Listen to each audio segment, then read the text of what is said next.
He said, I'm going to tell you what will happen later in the time of wrath because the vision concerns the appointed time of the end. Okay, and then we'll look at chapter 9 as well.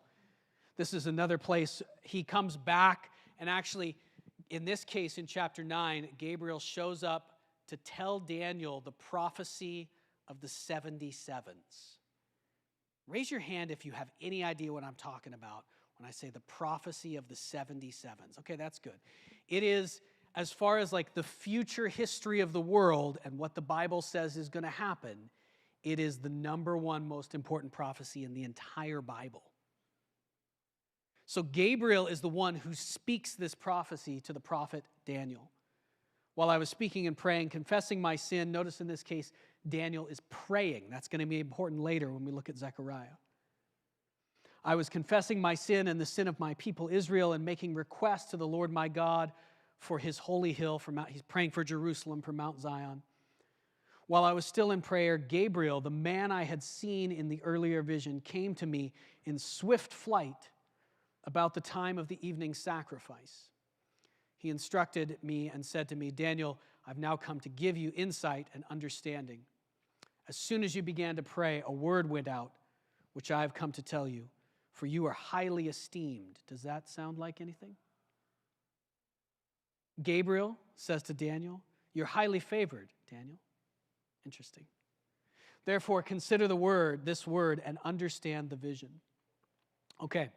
So there's a couple things we can draw out of this without going into a deep message on all the particulars of the book of Daniel. In this case, notice how Gabriel, this angel, is sent to tell Daniel, what is Daniel's job? Who is Daniel? Daniel is a high official. At some points, he's the second in the entire kingdom of first the Babylonian Empire and then the Persian Empire. He is somebody who was known worldwide. He is somebody who, if he were alive today, somebody you would see on the news all the time. He is a world leader. And this angel Gabriel is sent to him to tell him amazing things about the future history of the world, like what's going to happen with nations and wars and who's going to win and what rulers are going to arise. So one of the things we can draw out of this, and one of the points of these angels, is that God is actually sovereign over history.